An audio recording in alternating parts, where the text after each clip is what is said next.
Hey guys, and welcome to the second video of Week 8 of SBL, the second of our Interconference rounds. The matches for this video are Team Awesome with Normal versus Confe spelled backwards with Ground, and the Cranny Maggies with Flying versus the Vibey Vulpix with Ghost. Hey, welcome back to the SBL. I'm Andrew here, and I've got Nick with me. Hello, hello. Today we've got Ish versus Marvin. This is Ground versus Normal. Both doing pretty decent so far. I'm intrigued to see where this one goes. Another kind of neutral type matchup. What do you think of these teams, Nick? Yeah, I like it. As someone who had Normal in the previous season, I love seeing Porygon Z. I love seeing Double. Crocodile is always a huge threat with Moxie and probably Choice Scarf. Yeah, Ting true Blue that. is hard to kill. Treads gets rid of any potential hazards. Chinchino, one of your favorites. Yeah, Interesting to see here. very solid for me last season. I like Yeah, that guy. I like these And matchups. in the past, I think Chinchino's always had a good place in the lower tiers in general. So Yeah, yeah. What do we think leads wise? I think Lando yeah. is pretty solid most of the Maybe time. Or Slowking, Crook could also be good. because you want to terror that Slowking as quickly as possible to get its ground weakness. Yeah, that's true. Get rid of that weakness. Um, if not that, maybe the Chinchino just because it's fast and you can pivot around, or Yeah, maybe fire off some bullet seeds, triple axles, whatever. yeah. I'm curious to see here. Mm. All right, let's go for it. Let's see what they've got up their sleeves.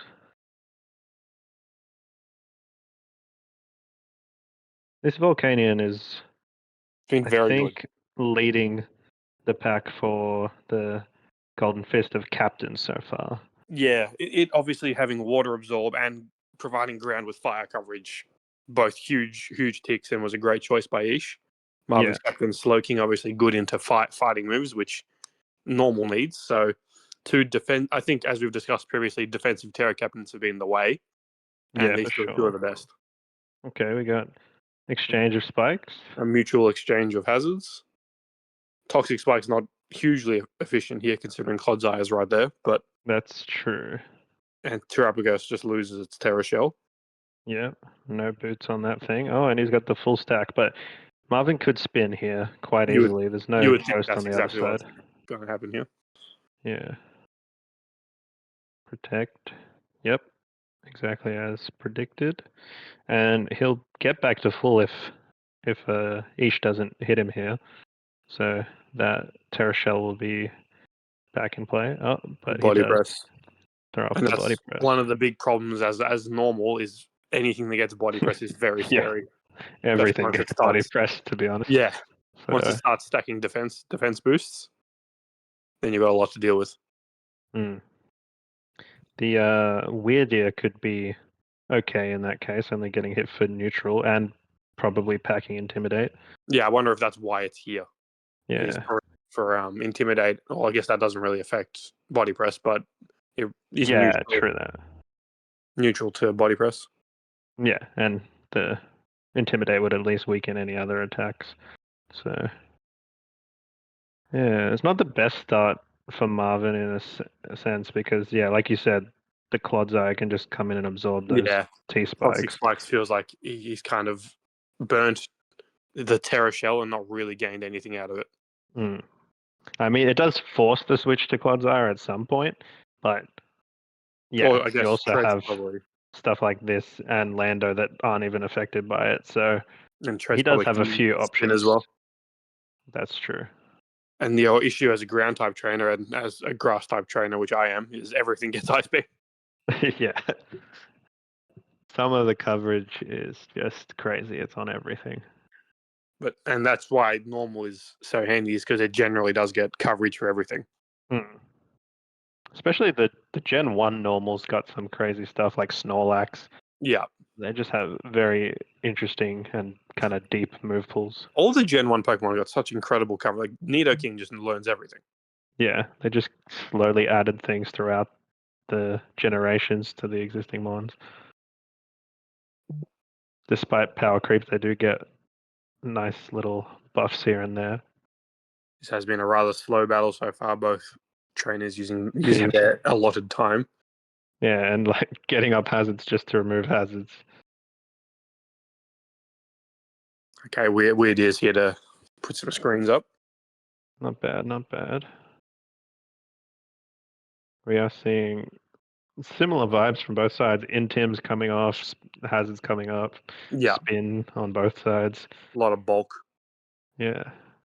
Somebody's gonna throw off the first big hit and Yeah, start breaking it's all through. been positioning so far. Yeah. Oh, the Rocky helmet. Okay, it's good to remove that.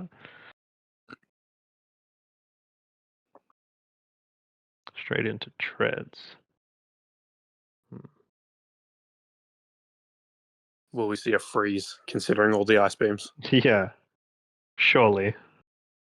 With Buddy. the amount of ice beams he's going to throw off, there's going to be one. Oh, I was hoping. And look at right this! Look at this ice background. It's Correct. just It asking looks for cold. a freeze. It looks very cold. Oh, good switch. Good timing. Although, if you're fluffy, No, this hasn't worked out well at all. I swear it gets another ability though, right? Yeah, but you'd imagine he's running fluffy for close combat and Yeah. potential situations like that. Is it the one for berries? The other ability? Not sure. But you'd imagine this is Cotton Guard, maybe Body Press. Yeah, going into a mostly physical type, you would think. But you're probably just switching back into Weird Ear or...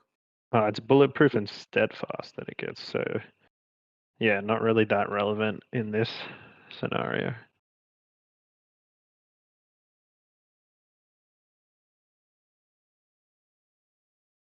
Yeah, if anything's going to break through, I would think the Porygon Z or maybe the PZ and the Crocodile to me look like the two ones exactly. that are scariest here. Yeah. If either of them gets a boost, that's probably the first actual wall breaking potential. These other guys are just doing a lot of chip at the moment. This Treads is just taking a beating slowly. Beating of ice beams. Okay, so that's one down, but he's still got options. He's still got the Clod to remove that the toxic spikes if he tries to get him back up. Okay, that's definitely fluffy. That is exactly probably what Marvin would have wanted. Yeah. And there we go, as expected. But this could whirlwind. And you want to hope it's whirlwind if you're Ish, because otherwise this is looking pretty scary. Well, the Volcanian's still there, but you don't want to switch in on a big body press. No.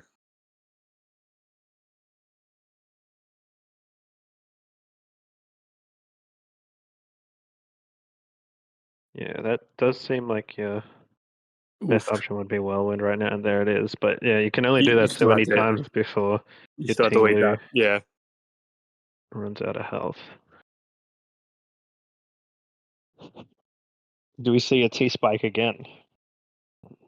Now that the Treads is gone. It's still not that effective, but... No, because Clodzire is right there. Ice Beam. Yeah. Oh, there's the freeze. There it is. Jeez. That's big, because that was his way of phasing out the Cotton Guard. Yeah, that's so disheartening. Like, there's just nothing you can do other than absorb and hope it doesn't happen, and then it happens.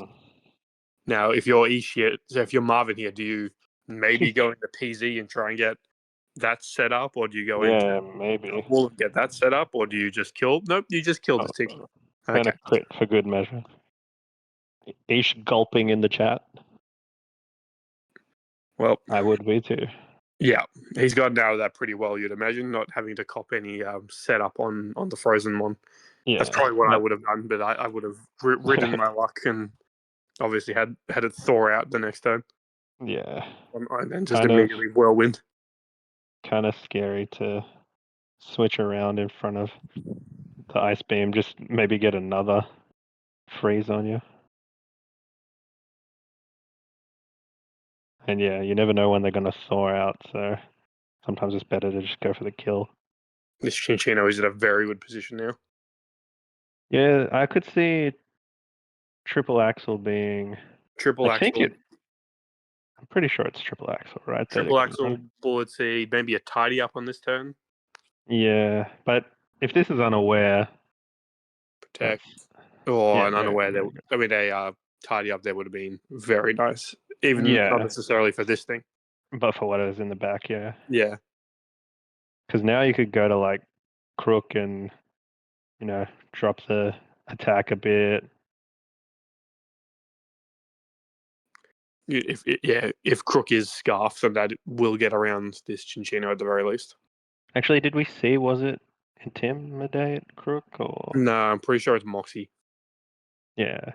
Clods Eye eats the triple axle and will be slower, you'd imagine. Oh, Oh, that's but an he switched anyway. Interesting. interesting switch. Maybe he didn't want the toxic damage stacking. Yeah.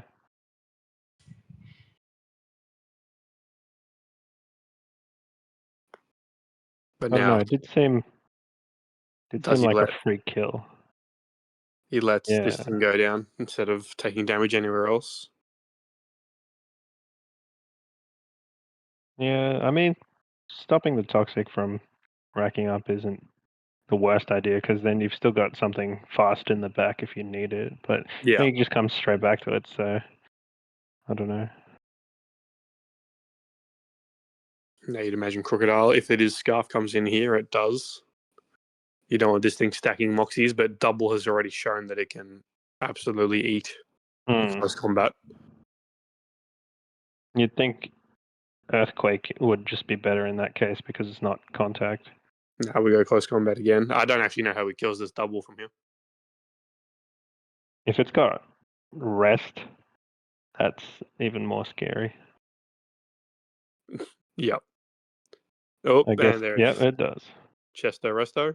Chesto Resto. And now you used your Chesto, so a toxic will rack up, but I don't think it's going to be quick enough.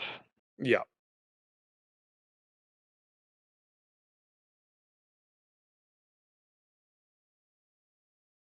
Although, Body Press can't be doing too much to this guy. No, I can't see how Double hurts Clodzo. It's kind of a bit of a stalemate between those two. Back into Terapagos, back into Landorus. They realize that and they both switch out. But you don't want to take an Ice Beam on this guy. Marvin's looking pretty solidly positioned. I can only see if Crook manages to get a KO, that might help. If it can get Double within range, but then you've also got the Weird Ear, which resists Just close combat as well. Yeah. Superpower doesn't get the kill. Ice Beam probably will now. Yep. Yeah, I guess this is where you would go Crook, but you're not going to two-shot Double. Oh, but that's Maybe helpful. a +1. Letting him get the +1. But then it's not going to break through, but no, but now Body Press just kills, doesn't it? Yeah. Yeah, this is really well done by Marvin. This is really well planned. Honestly, it's super good prep. I'm disappointed we haven't seen the PZ here because that is one of my favorite ones. But yeah, Weird Ear obviously has the advantage here. Yeah. And there's not a heap this Quadzai can do now. You just throw off a toxic and pray, I guess. Setting screens up now feels a bit unnecessary. I guess this thing probably doesn't have, I guess it didn't have Psychic, so.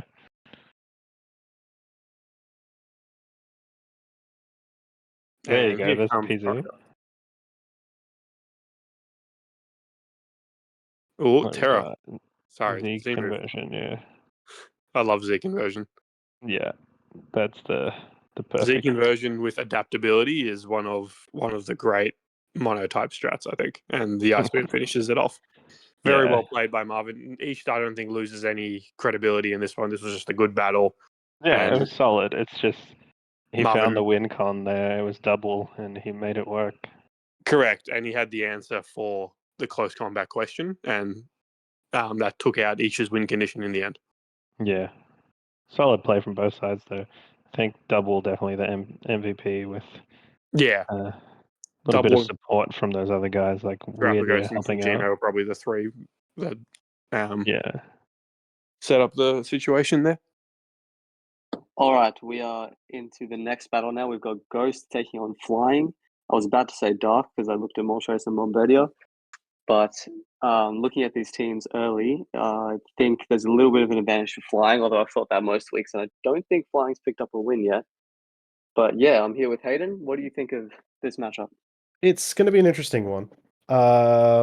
You're correct in there's a lot of things going on here. The Zapdos is interesting because it's defiant, not Yeah. scrappy. Yeah, I guess like a Scarf knockoff would hit really hard into everything on this team, though. True. Legitimately love the fact that Garganical can finally show off, being that it's Purifying Salt will give Yeah, it a resistance to everything. yeah. This does Yeah. look like the same six that Ghost has brought to every single battle, except one where she swapped out something for Gengar, I think. Skeledirge. I think it was Gengar, yeah. Gengar for Skeledirge, and then Gengar got put right back in. So having the entirety of the Ghost type, we've only seen 7 Pokemon for the season. Yeah, it's got Um, such a diverse pool of Pokemon, and yeah, don't get me and wrong, that it's even been though interesting beyond, to see. Like these are some of the best ones there, yeah, but that doesn't mean they're the ones to go with all the time. yeah, and Sadly, even though Beyond hasn't been able to pick up a win yet, I do like the fact that he's changing up his team every week and he's given it a real crack. Some games he's actually gotten pretty unlucky as well. oh, there's been some So horrible hacks that just come through for him, yeah, and it's just been so depressing. yeah. I mean, Flying is just so good this season with no Stealth Rocks. I mean, you get a free Focus Sash on everything if you really want as well. Yeah, pretty much. It's kind of insane how good it is. I understand how it won't pick one, and it just gets so many good ones, especially in Monotype. I mean, your But boy yeah, is sitting right there. Moltres is yeah, right there. Holucha. Oh, and Moltres, yeah, actually my logo. But then I've also got Holucha and Zapdos that are in my type as True. well. Yeah, that's true. So a lot of representation here. Now, I will mention before we go, we had a bit of an issue with the records. It cut out for a second, so there will be a random cut, but we should be fine. It should be fine. We'll find out how bad it is as we go. Yeah. I've just noticed something, and this is not to do with What? the match. This is to do with what Andrew has. He is looking at Shuckle again. Oh no. Yeah. What? It's on the Smogon. He's looking at the Smogon Shuckle. I'm sorry, that just immediately took my eye.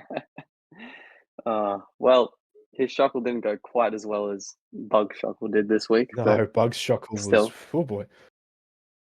All right. I guess we should get this started, huh? Damn thing. I would Yeah, let's go. assume to see Gengar lead. It's been Sash pretty much every single time. Sash Toxic Yeah, Spikes. I think Toxic I don't see Spikes. Toxic Spikes being worth it this time though, because everything's flying. No, not into the flying type, but she did Pidgeot, also bring Gengar. a Yeah. ghost move into normal last week. So This is true. we will This see. is true.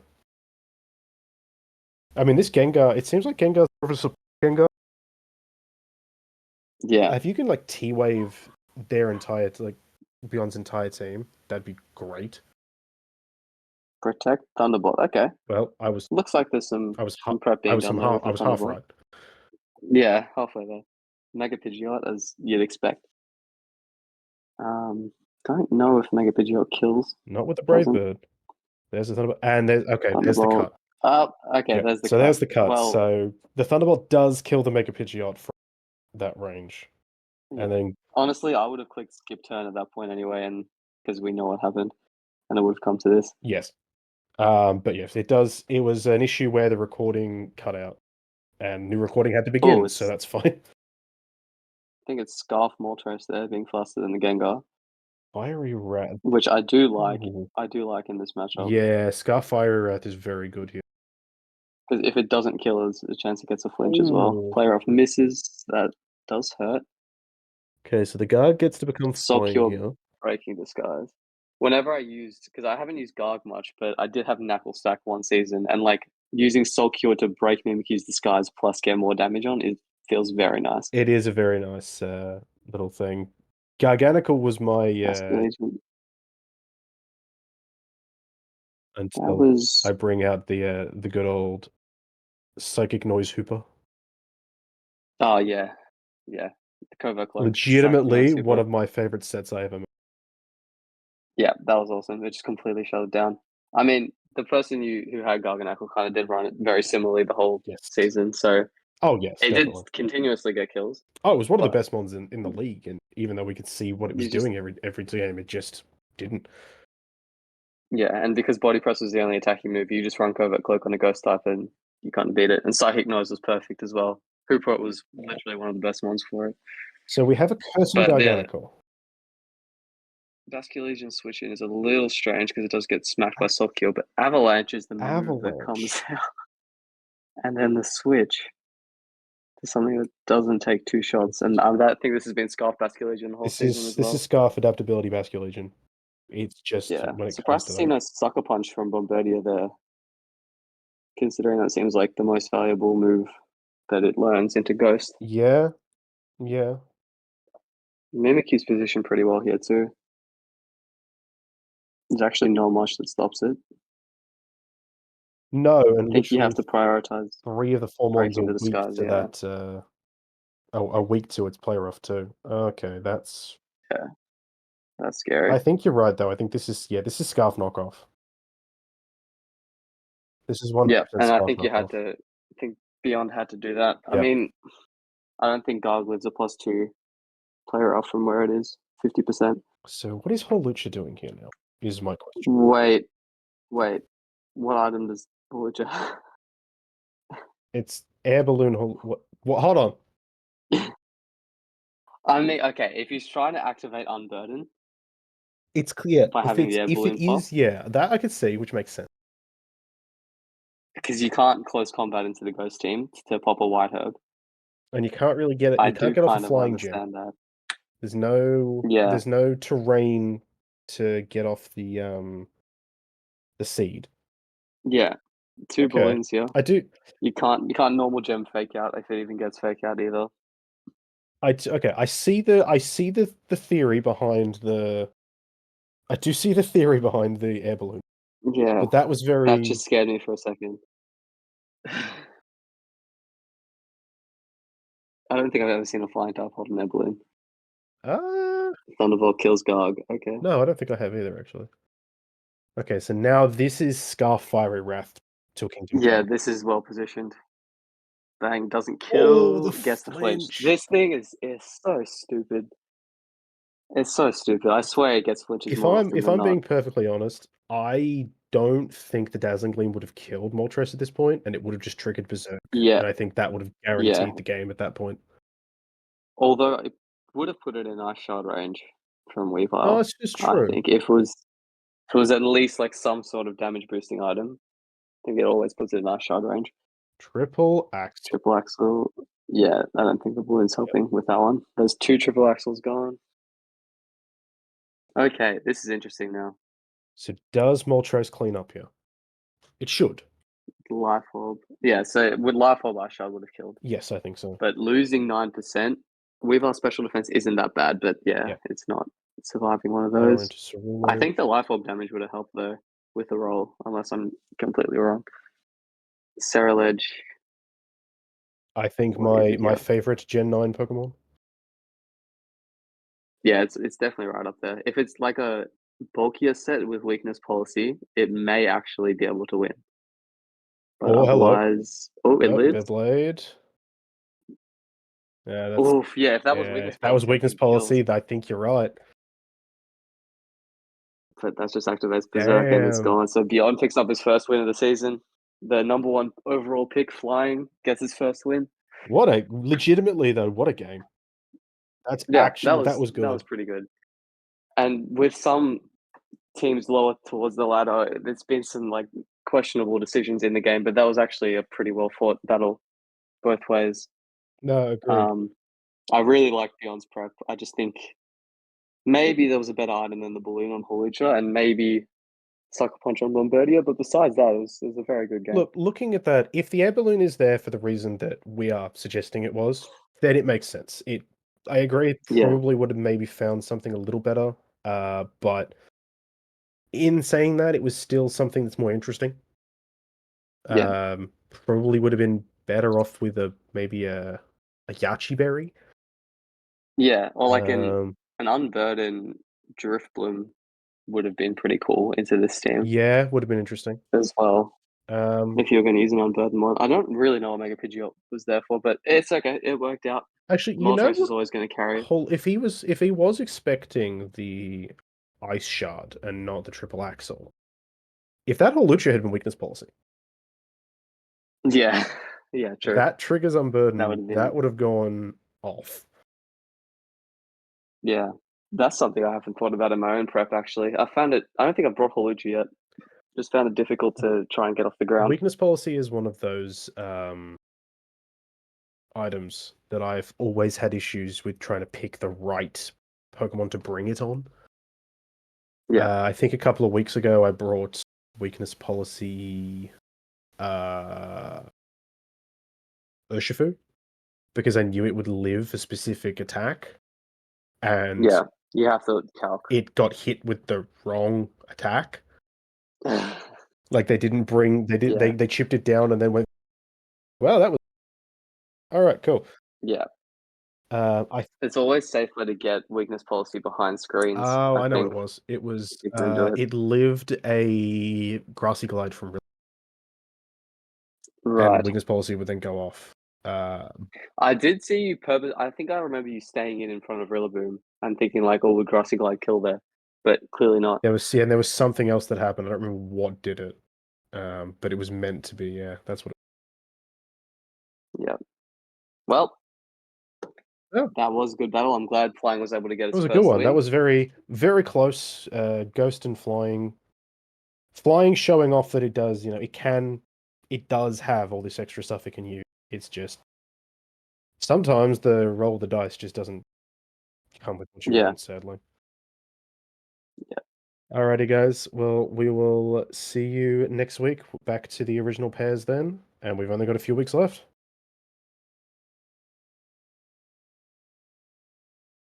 And with that, the second interconference round closes, with Team Awesome winning 4-0 against SBL backwards, and the Cranny Maggies picking up their first victory with a 1-0 win over the Vibey Vulpix. On to the rest of the games. As a reminder of the results from earlier in the week, the Pink Ponyta Club took the 5-0 win over the Cracked Samsungs, and the Swanky Sweepers with the 6-0 victory over the Universe Unknown. We also had the Stealth Squadron win 6-0 over the Primates, Victoria's Dark Secrets with the 2-0 win over the Fishies Fiends, Slow Queens with a 2-0 victory over the Southside Spice, the Nari Ninetails with a 4-0 win over the Fish and Crips, and the Healesville Sanctuary with a 1-0 win over the Druid Dittos. This means that the Zangoose Conference once again took the win over Survivor with a total of 6-3 victories this week. Moving on to the ladders, and in the Zangoose Conference, the finals race has heated back up, looking like there is only one spot available left, and 4 teams looking like they are all primed to take that spot for themselves. In the Survivor Conference, things are looking a little bit more interesting, as with the results of this week, it may have opened up for some major position changes, and possibly even teams dropping out of the finals bracket, depending on how these final weeks go. Moving over to the Golden Fist and the Captain's bracket, no major movement has taken place at all. Positions haven't really shifted, as we have kept the same top mons in their same positions as last week. For the overall table though, we've had major changes in the top of the table. Both Rock's Iron Boulder and Bug's Buzzwole have jumped up into the top 5, while Dragon's Como-O and Curum have been pushed out. In Como-O's case, almost dropping out of the top 10 entirely.